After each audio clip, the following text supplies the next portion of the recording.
हम गौरी नंदन बालक भला, पंचम वेद की रचना में आपकी क्या सहायता करूंगा?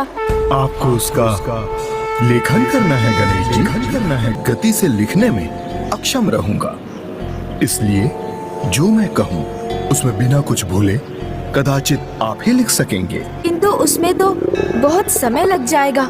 कदाचित उसके पहले मुझे अपनी भूख मिटानी चाहिए। गुरुवर, मैं इतने महान गुरु के इतने महान कार्य को कैसे नकार सकता हूँ? किंतु ऐसा महाग्रंथ लिखने के लिए तो एक लेखनी की आवश्यकता होगी जो इस पूरे कार्य के संपन्न होने तक ना टूटे, जिससे हम कभी भी रुकने पर बाध्य ना हो।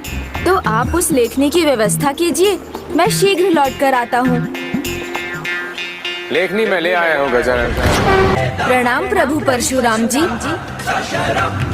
प्रणाम प्रथम पूज्य गणेश जी। ब्रह्मदेव ने मुझे संकेत दिया कि आप महर्षि वेद व्यास के साथ मिलकर एक महाकाव्य लिखने जा रहे हैं। इसी कार्य हेतु मैं अपने साथ एक लेखनी लाया हूँ। इस महाकार्य को संपन्न करने हेतु वो लेखनी के रूप में आपका सहायक बनेगा। ऐसी कौन सी लेखनी है जो इतने बड़े काव्य के संपूर्ण लेखन में ना टूटेगी ना रुकेगी? एकदम आप ही का दाता है प्रभु। लेखनी तो हमें प्राप्त हो गई ऋषिवर, किंतु स्याही उसकी भी तो आवश्यकता होगी ना। तो आप उसकी भी व्यवस्था करने की कृपा करें, तब तक मैं लौट कर आता हूँ। गणेश जी, ऋषिवर, भूमि देवी का प्रणाम स्वीकार करें। प्रणाम भूमि माता। प्रणाम देवी। ब्रह्मदेव के आदेशानुसार मैं स्याही के साथ प्रस्तुत हूँ।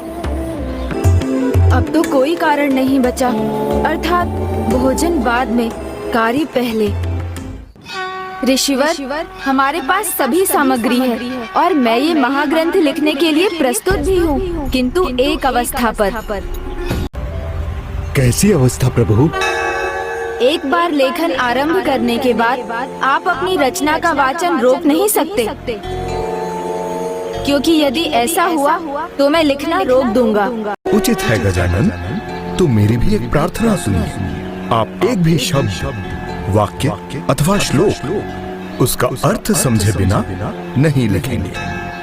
उचित है गुरुवर, ये वाचन और लेखन की एकाग्रता एक तप के समान ही फलदायी है।